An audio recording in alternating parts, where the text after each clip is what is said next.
Então, lá no positivo 1 de vocês, no volume 6, a gente tem a parte de conteúdos. Eu vou aproveitar esse dilatação de um corpo. Sabemos que, quando um cubo é aquecido, suas dimensões aumentam. A aresta deste cubo aumentou de 100 milímetros para 101 milímetros. Todas as dimensões do cubo aumentaram 1% de seus valores iniciais. Podemos calcular que o volume do cubo, inicialmente igual a 1 decímetro cúbico, é agora igual a cerca de 1,03 decímetros cúbicos. Assim, o volume do cubo aumentou cerca de 3% em relação a seu valor inicial. Quando um destes cubos é aquecido, podemos ver que o seu volume aumenta até um ponto tal que ele já não se encaixa mais na caixa de 1 decímetro cúbico. Portanto, 1 decímetro cúbico conterá uma quantidade menor de chumbo aquecido, indicando uma redução na densidade do chumbo.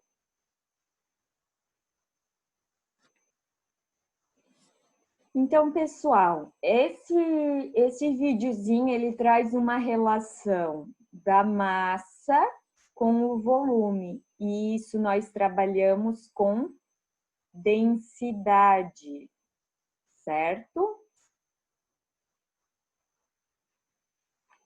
Agora, lá no CA de vocês, a gente tem aqui, ó, temperatura, que a gente já trabalhou os conceitos, equilíbrio térmico e lei zero da termodinâmica. Quando a gente tem equilíbrio térmico, o inicial é igual ao final. E a gente trabalhou com as escalas e conversões, Kelvin, graus Celsius e graus Fahrenheit. Na aula passada, nós vimos dilatação linear dos sólidos, quando a gente tem algum corpo que tem apenas comprimento. Hoje, nós vamos continuar com sólidos, líquidos vai ficar para uma próxima aula, e a gente vai ver dilatação superficial e volumétrica. Então, quando a gente fala de superficial, é superfície, é área, e volumétrica é volume, tá? Então, quando a gente fala de área, geralmente nós trabalharemos com placas que tem comprimento e largura, e quando a gente fala de volumétrica, é volume, geralmente vai ser cubo ou esfera, tá? Que vai ter comprimento, largura e altura, 3 dimensões. Lá de matemática também a gente está trabalhando com isso, né? Até pedir vários conceitos para vocês. Isso aqui eu tô com a apostila.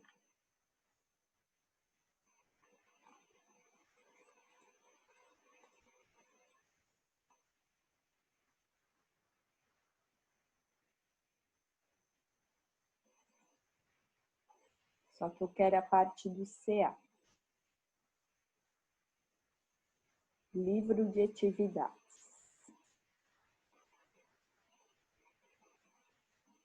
Lá no livro de atividades de vocês, daí traz assim, traz um resumo. Olha, tá difícil hoje. É o 6.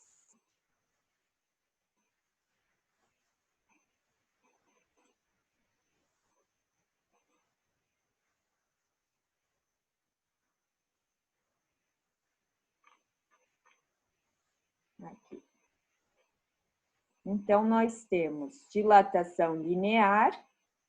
Aqui nós temos uma barra com comprimento inicial e final. Então, a gente usa ΔL, comprimento inicial, e alfa, que é o nosso coeficiente de dilatação linear.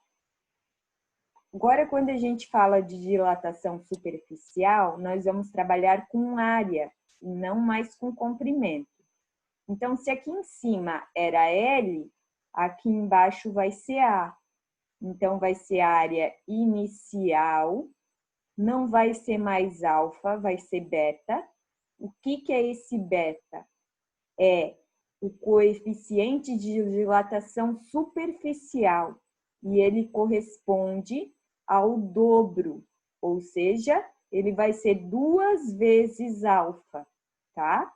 Então, 2 vezes o coeficiente de dilatação linear.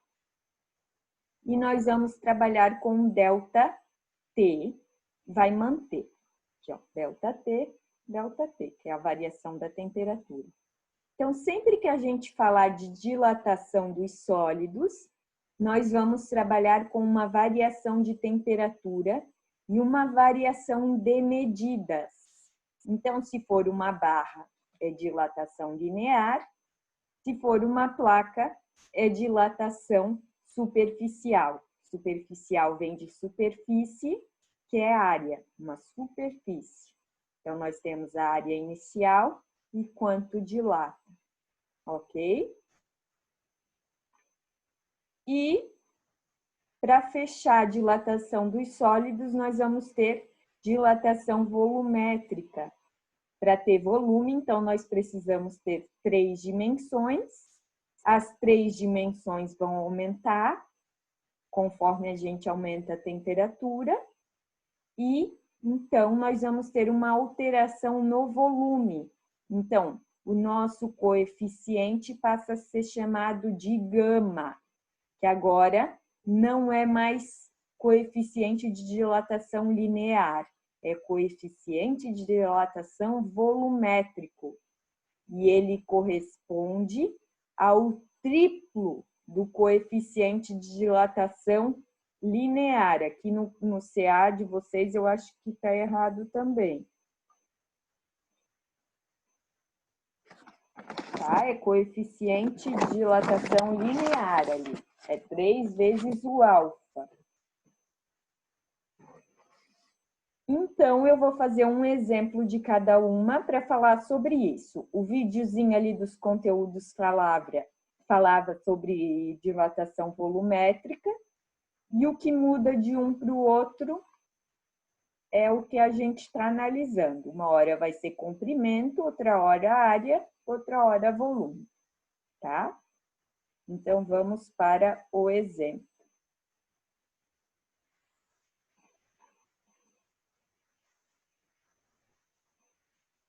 Dilatação superficial dos sólidos. Então, se é superficial, é área. Superficial, tratamos de área. Então, nós temos uma chapa de alumínio e ela tem um furo central de 100 centímetros de raio, estando numa temperatura de 12 graus Celsius. Então, nós temos uma situação inicial, vou desenhar aqui para vocês, onde a gente tem uma chapa de alumínio e essa chapa tem um furo central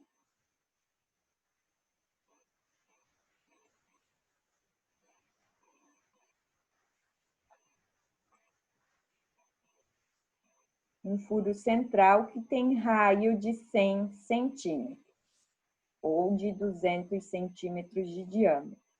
E a temperatura inicial é 12 graus Celsius. Então, esses são os dados iniciais.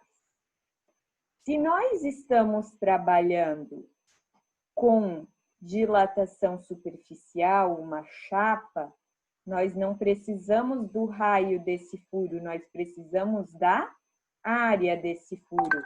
Como é que a gente calcula a área de um círculo? Então, a área do furo vai ser... Acho que eu já calculei aqui, ó. A área inicial vai ser πr². A área inicial é essa área do furo, vai ficar 3,14 vezes 1, porque é 100 centímetros, então é 1 metro ao quadrado. Isso vai dar 1 ao quadrado dá 1, vezes 3,14, 3,14 metros ao quadrado. Sabendo-se que o coeficiente de dilatação linear do alumínio equivale a 22 vezes 10 na menos 6 graus Celsius, a nova área do furo, quando a chapa for aquecida até 122 graus, então, qual vai ser a variação da temperatura? Temperatura final menos a inicial. Será a qual valor em metros quadrados? Ó, aqui já dá para dizer que é dilatação superficial. Então, nós temos o coeficiente de dilatação linear. Então, o beta vai ser 2 vezes alfa. Esse é alfa. Então, como que vai ficar a nossa fórmula? Nós temos... Aqui faltou 2. Nós temos 3,14, que é a área inicial, que eu já calculei aqui em cima. O beta, que é 2 vezes o coeficiente linear. E a variação da temperatura, que é a temperatura final menos a inicial. Então, aqui vai ficar 44. Se eu fizer aqui na calculadora, 3,14 vezes 44 vezes 10 elevado a menos 6 vezes 110 vai dar... Deixa eu apagar aqui que eu tinha feito o coeficiente errado.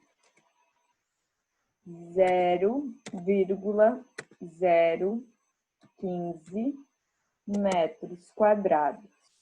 Ou em notação científica, 1,5 vezes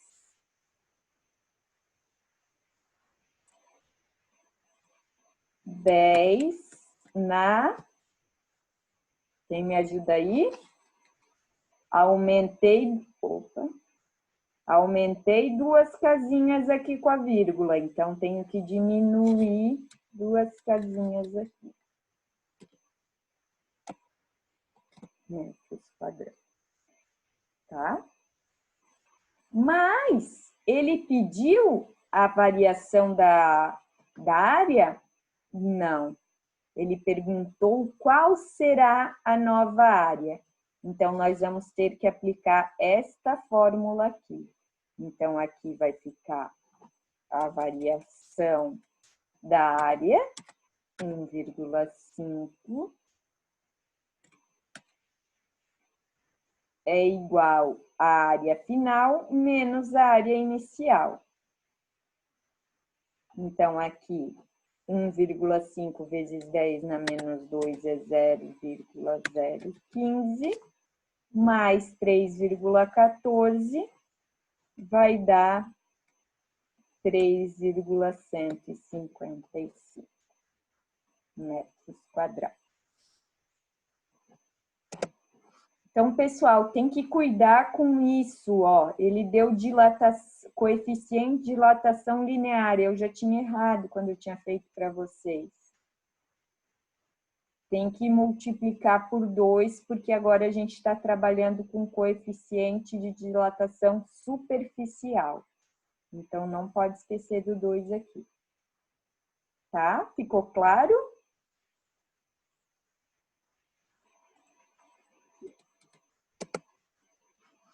Dilatação volumétrica. Então, agora a gente tem um recipiente cúbico de aresta 1 centímetro. Está completamente preenchido com um material cujo coeficiente de dilatação volumétrica, agora já deu o coeficiente volumétrico, então não precisa multiplicar por 3.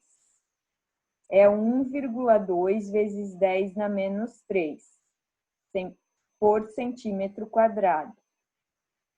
Ou centímetro, graus Celsius na menos 1. Sabendo-se que o material está inicialmente a 20 graus e que é aquecido até 120, então, se nós temos temperatura final e inicial, nós conseguimos calcular o ΔT, determine o volume de material que irá transbordar do recipiente. Então, a gente vai considerar que o recipiente não vai alterar o seu volume, apenas o material que está dentro dele, tá? Então, vamos lá. Agora, nós temos que aplicar ΔV, nós vamos ter o volume inicial. Quanto que vai ser esse volume inicial que eu não coloquei aqui para nós? Se é 1 cubo, o volume inicial,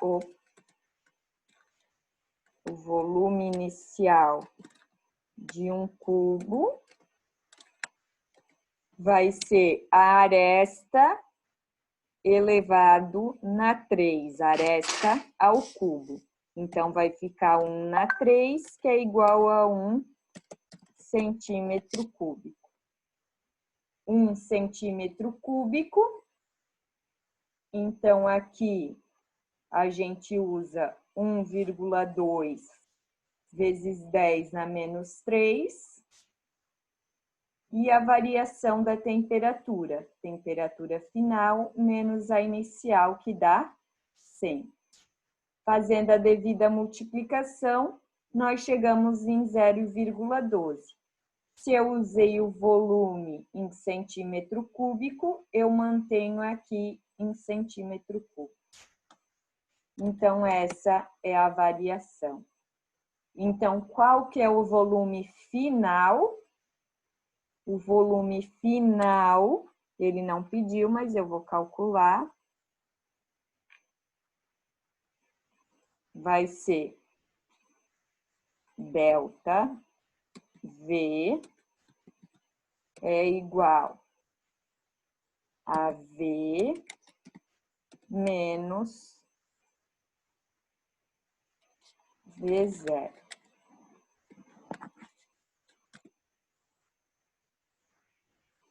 ΔV é 0,12, V é o volume final que a gente não tem, e o volume inicial é 1 centímetro cúbico. Então, V vai ser 1 mais 0,12, que vai dar 1,12 centímetros cúbicos. Certo? Então, a resposta, na verdade, terminaria aqui. Porque ele pediu o volume de material que irá transbordar. Então, só vai transbordar o que variar, certo? Esse é o volume total. Ficou 1 centímetro cúbico dentro do nosso recipiente e 0,12 transbordou. Tá? Ficou claro, pessoal? Na verdade, é bem parecido. Então, se tinha ficado claro antes, agora vai continuar assim. Na verdade, essa parte de dilatação volumétrica eu acho mais tranquila dentro da física.